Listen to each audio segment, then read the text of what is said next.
آیا، جنگ کربلا قائم ہوئی، رات جمعرات کی رات میدان میں 1 لاکھ کے قریب دشمن آئے.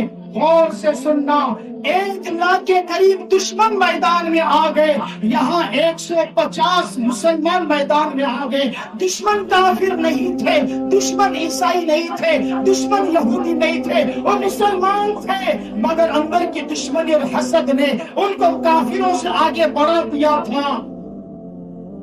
ارے ان کو کافر نہ کہو تو میں کہتا ہوں کہ حضور کے نوازوں کے ساتھ برا سلوک کا ارادہ کرتے ہو، گندی نظر سے میرے نبی کے نوازوں کو دیکھتے ہو، ان کو کافر نہ کہوں تو اور کیا کہوں. آخر 1 لاکھ کا مجمع لے کر آئے دشمن، اور یہاں حسین کے ساتھ 150 کا مجمع. رات حضرت حسین سوئے ہیں اور حضرت عباس بھی سوئے ہیں.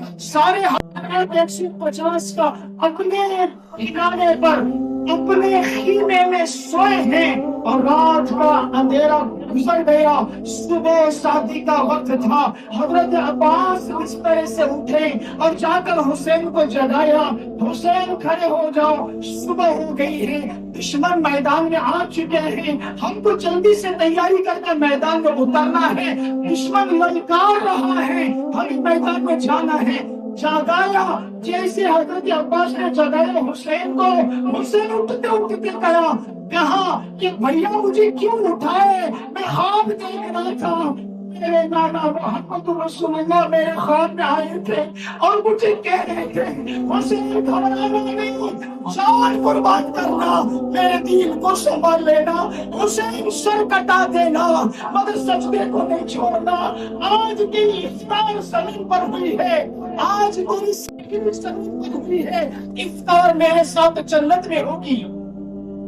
اللہ کے نبی نے خواب میں آ کر کہا تھا شہری زمین پر کر چکے ہو، افطار میرے ساتھ جنت میں ہوگی. اس کا مطلب کہ تم شہید ہو جاؤ گے، صبا ہو جاؤ گے. پتہ چل گیا تھا، پھر بھی اللہ کے دین کو سنبھالنا تھا، اللہ کے دین کو بچانا تھا. آخر میدان میں اترے، ایک طرف یزیدی ہے 1 لاکھ کا مجمع، اور ایک طرف حسینی ہے، مسلمان ہیں، اللہ کے عاشق دیوانے ہیں، حضور کے چہیتے دیوانے ہیں، اور حسنین کے خاندان کو چاہنے والے ہیں. 150 ادھر ہیں، ادھر 1 لاکھ کا مجمع ہے. آپس میں لڑائی کے قریب ہوئے تو دشمن کہتا ہے واقعی تم کو لڑنا ہے تو ایک ساتھ لڑائی نہیں ہوگی، ایک تمہاری طرف سے ہوگا، ایک ہماری طرف سے ہوگا. حضرت حسین نے کہا جو منظور ہے، مگر سر نہیں جھکائیں گے، غلط کی جگہ، گناہ کی جگہ، ناجائز جگہ ہم ہرگز ہار نہیں مانیں گے. ایک بندہ گیا میدان میں، چٹکی میں تھوڑی دیر میں دشمن 1 لاکھ کا حملہ کیا اور ٹکڑے ٹکڑے کر کے رکھ دیا. پھر ایک گیا، پھر ایک گیا، پھر ایک گیا، چلتے چلتے ارے ایک کے ساتھ 1 لاکھ کا مجمع کیا کر دیا ہوگا. ذرا سوچیں تو صحیح، ذرا خیال تو کریں کہ آخر کیا معاملہ ہوا ہوگا. چلتے چلتے چلتے چلتے آخر حضرت حسین کے 2 بیٹے علی اکبر اور علی اصغر، حسین کے 2 بیٹے علی اکبر اور علی اصغر. علی اکبر نے کہا ابا جان ایک ایک کر کے ہمارے قافلے میں سب ختم ہونے جا رہے ہیں، میں آگے بڑھنا چاہتا ہوں. باپ تو باپ ہوتا ہے، بیٹا اس کا لبے جگر ہوتا ہے، باپ تو باپ ہوتا ہے، بیٹا اس کی کمر کی روح کی ہڈی ہوتی ہے، باپ تو باپ ہوتا ہے، بیٹا اس کی ترجمان ہوتا ہے، باپ تو باپ ہوتا ہے، بیٹا اس کی بڑھاپے کا سہارا ہوتے ہیں. باپ حسین کہتے ہیں بیٹے علی اکبر سب کے ٹکڑے ہو رہے ہیں، تیرے ٹکڑے ہوتے ہوئے دیکھنے کی تیرے باپ کی ہمت نہیں ہے، تیرا باپ کا کلیجہ اتنا مضبوط نہیں کہ تیرے ٹکڑے ہوتے ہوئے دیکھو. میں آگے بڑھوں اور میں اللہ کے دین کے نام پر شہید ہو جاؤں، میں جا کر میرے نانا سے ملاقات کر لوں. باپ ایسا تو بیٹا کیسا ہوگا، بیٹے علی اکبر کہتے کہ ابا نہیں، ہرگز نہیں، آپ رک جائیں، ہم آگے بڑھیں گے۔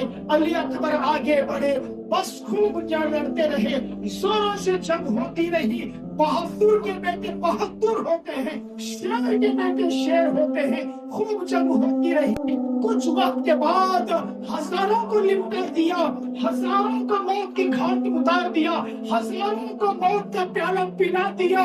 پھر کسی دشمن نے پیچھے سے وار کیا منافقت کے ساتھ، اور حضرت حسین کے بڑے بیٹے علی اکبر کے بھی دو ٹکڑے کر دیے۔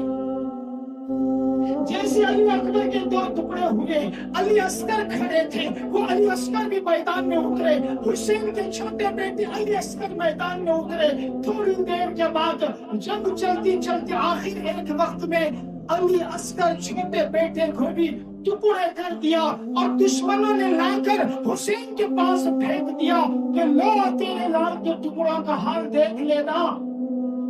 وہ باپ بھی باپ ہے، ایک طرف بڑے بیٹے کے ٹکڑے دیکھ رہے ہیں، ایک طرف چھوٹے بیٹے کے ٹکڑے دیکھ رہے ہیں، اور ان کو ایسا سینے کو لگا رہے ہیں، اور پیشانی کو بوسہ دے رہے ہیں، اور پیر کو بوسہ دے رہے ہیں، اور گھٹنوں کو بوسہ دے رہے ہیں، اور یوں خون اٹھایا اور آسمان کی طرف اچھالا کہ اے اللہ، یہ سارا منظر تیرے دین کو بچانے کے لیے ہے، میرے نانا کی دین کو بچانے کے لیے ہے، اس کی لاج رکھ لینا، اس کی قدر کر لینا۔ بس اتنا کہا اور حضرت حسین کھڑے ہو گئے اور منگایا کالا امامہ جو حسین پہنا کرتے تھے، پگڑی کو سر پہ باندھ لیا، محمد رسول اللہ کی دعا ساتھ ہو گئی، جو کالی پگڑی پہن لیا۔ پھر کہا لاؤ میری ماں، تو چادر اپنے ہاتھ سے کھولتی تھی، مجھے ٹھنڈی میں اڑا کر سلاتی تھی، وہ چادر میرے بدن پر لاؤ تاکہ میری ماں کی دعا کے بغیر میں آگے کامیاب نہیں ہو سکتا۔ وہ پھٹی ہوئی چادر جو فاطمہ نے کھولی تھی اسے لا کر بدن پر اوڑھ لیا۔ پھر کہا لاؤ کونے میں ایک تلوار پڑی ہوئی ہے۔ پھر لوگوں نے کہا حضرت کو تلوار کو ٹوٹی ہے، اس کی نوک ٹوٹ گئی ہے، کیسے اس سے آپ جنگ کرو گے؟ لاکھوں کا مجمع ہے، ارے تلوار ٹوٹی کیوں نہ ہو؟ وہ میرے ابا مولا علی کی تلوار ہے، اس پر اللہ کی خاص نظر ہے۔ پھر ہاتھ میں مولا علی کی تلوار رہی، سر پہ حضور کی پگڑی رہی، بدن پہ فاطمہ الزہرا جنت کی حوروں عورتوں کی سرداروں کی چادر رہی۔ اب میدان میں اترے۔ عزیزوں، ابو کلام آزاد ایک کتاب میں لکھتے ہیں صبح 10 سے لے کر ظہر کی اذان، جمعہ کا دن تھا، جمعہ کی اذان کے وقت تک جنگ چلتی رہی۔ اتنی دیر چلی، عصر کا وقت قریب آیا، ظہر کا وقت ختم ہو رہا تھا۔ جمعہ جنگ کے میدان میں نہیں ہوتی، مسجد شٹ ہوتی ہے، وہاں سحری پڑھنا ہوتا ہے۔ عصر کا وقت قریب آیا، ظہر کا وقت ختم ہو رہا تھا۔ ایسے موقع پر حسین کہتے ہیں روک دو جنگ، ہمیں نماز ادا کرنا ہے۔ وہ مسلمان تھے، یزید کو ماننے والے، ارے یزیدیوں جنگ روکو، ہمیں نماز پڑھنا ہے۔ یزیدیوں نے کہا حسین اگر آپ کو پڑھنا ہے تو پڑھ لینا، ہم نہیں پڑھیں گے۔ یزیدیوں نے کہا، حسین کے دشمنوں نے کہا، حسین کے خون کے پیاسوں نے کہا، حسین کے حضور کے خاندان کو رلانے والوں نے کہا ہم نماز نہیں پڑھیں گے۔ ذرا دل پر ہاتھ رکھو، میں اپنے تخیلات سے بولنا چاہتا ہوں۔ میں دکان میں بیٹھا ہوں، اذان ہو رہی ہے، میں حسینی ہوں کہ یزیدی ہوں، میں خود فیصلہ کر لوں۔ میں موبائل میں لگا ہوں، اذان کہ مٹی پر تیمم کر کے نماز پڑھ سکتے ہیں، کہیں بہانہ نہیں چلتا۔ کیا حضرت حسین نے مٹی پر ہاتھ مارا، کربلا کے میدان پر چہرے پر ہاتھ پھیر لیا، پھر مٹی پر ہاتھ مارا کربلا کے میدان پر، ایسے ہاتھ پھیرا، پھر ایسے ہاتھ پھیرا، آخر وضو مکمل ہو گیا۔ باقی کی نیت کر لی، صرف 3 باتیں کافی ہے، وضو ہو جائے گا۔ اتنا کر کے نماز، اللہ اکبر، اللہ اکبر، اللہ اکبر، حضرت حسین سجدے میں پہنچے، دشمنوں نے پلان بنایا، دشمنوں نے سازش رچی،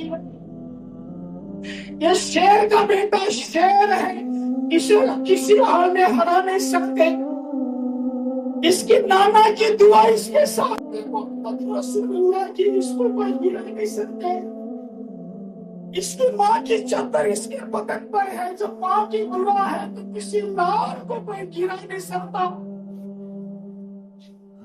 یہ سجدے میں ہے، یہی صحیح موقع ہے، ہم بزدلوں کو نام جھنڈے پر چڑھانے کے لیے موقع صحیح ہے، فوراً آگے بڑھے۔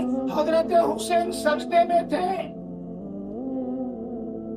جیسے دوسرے سجدے میں داخل ہوئے، سنان نام کا کمبخت آیا، دونوں ہاتھوں پر ایک ساتھ تلوار چلائی اور دونوں ہاتھوں کو جسم سے الگ کر دیا۔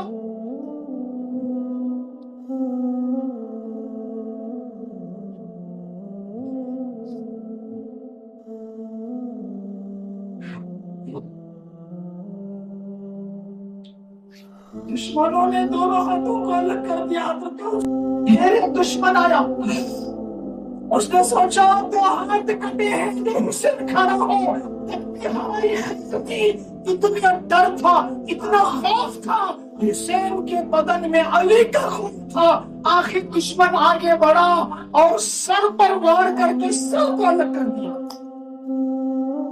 جسم سے وہ مبارک سر، وہ مبارک سر جس کے ہونٹوں پر میرے نبی ہونٹ رکھتے تھے، وہ مبارک سر جس کی پیشانی کو میرے نبی چومتے تھے، وہ مبارک چہرہ جس کے بچپن میں کھلانے کے لیے فرشتے آتے تھے، وہ مبارک جسم جس کے پیر کے دھول کو ابو ہریرہ اپنے پگڑی سے صاف کرتے تھے، کہتے تھے یہ پیر میرے نبی کے گود میں کھیلے ہوئے پیر ہیں، ابو ہریرہ اپنے پگڑی سے ان کے پیر صاف کرتے تھے۔ ایسے مبارک ہستیوں پر ان کمبختوں نے وار کیا، دونوں ہاتھ کاٹ دیا، جسم سے سر کو الگ کر دیا۔ پھر ایک دشمن آخر میں آیا جس کا نام زرا تھا، وہ کمبخت آیا اور اپنی لمبی سی تلوار لی اور سر کے اندر میں تلوار ڈال کر یوں آسمان کی طرف اٹھایا اور سب کو دکھا کر کہا جنگ روک لو، جس کو قتل کرنا تھا ہم نے قتل لیا، جو اصل ہمارے دشمن تھے ہمارا کام پورا ہو گیا۔ آخر تلوار کی نوک پر حسین کے سر کو پکڑا اور سب کو دکھاتے گھومتے رہے، سب کو دکھاتے پھرتے رہے اور جنگ کو روک لیا۔ زین العابدین اور رحمت اللہ علیہ ان کے بیٹے لگتے جگر ایک کونے میں زخمی ہو کر پڑے تھے، پورے جسم پر تلوار چلی تھی، خون نبی کی طرح بہ رہا تھا، خون کی ہولی کھیل چکے تھے۔ ارے کمبخت، تم جیتے نہیں، میرا بابا ہی جیتا ہے، جب زندگی میں جیتے تھے یہ سر کو سنبھالا، کسی کے سامنے نہیں جھکایا، آج میرا بابا شہید ہوا ہے تب بھی اس کا سر بلند ہے، تب بھی اس کا سر بلند ہے، وہ کسی کے سامنے جھکنے والا نہیں تھا۔ ہم ہر جگہ سر جھکا کر اس مالک کو ناراض کر چکے ہیں، فیصلہ کرنا ہے، کبھی تیرے سامنے سر جھکائے بغیر نہیں رہیں گے۔ حضرت حسین قیامت تک آنے والے میرے اور آپ کے جیسوں کو سبق دیا، سر کٹانا سر کٹانا لیکن سجدے نہ چھوڑنا۔ حمد کا زین العابدین اور رحمت اللہ علیہ ان کے بیٹے لگتے جگر ایک کونے میں زخمی ہو کر پڑے تھے، پورے جسم پر تلوار چلی تھی، خون نبی کی طرح بہ رہا تھا، خون کی ہولی کھیل چکے تھے۔ ارے کمبخت، تم جیتے نہیں، میرا بابا ہی جیتا ہے، جب زندگی میں جیتے تھے یہ سر کو سنبھالا، کسی کے سامنے نہیں جھکایا، آج میرا بابا شہید ہوا ہے تب بھی اس کا سر بلند ہے۔ تب بھی اس کا سر بلند ہے، وہ کسی کے سامنے جھکنے والا نہیں تھا۔ ہم ہر جگہ سر جھکا کر اس مالک کو ناراض کر چکے ہیں۔ فیصلہ کرنا ہے، کبھی تیرے سامنے سر جھکائے بغیر نہیں رہیں گے۔ حضرت حسین قیامت تک آنے والے میرے اور آپ کے جیسوں کو سبق دیا، سر کٹانا لیکن سجدے نہ چھوڑنا۔ ہم دکان سنبھالیں گے لیکن سجدے نہیں کریں گے، ہم موبائل سنبھالیں گے سجدے نہیں کریں گے، ہم گھر سنبھالیں گے لیکن سجدے نہیں کریں گے، ہم دوستوں کی محبت پیار سنبھالیں گے، دوستی سنبھالیں گے، سجدے نہیں کریں گے۔ اللہ ہم سب کو معاف فرما دے۔ عزیز و آخر اللہ کا نظام ہے، اللہ کے دوستوں کو کوئی چھیڑتا ہے اللہ ان کو کبھی نہیں چھوڑتا۔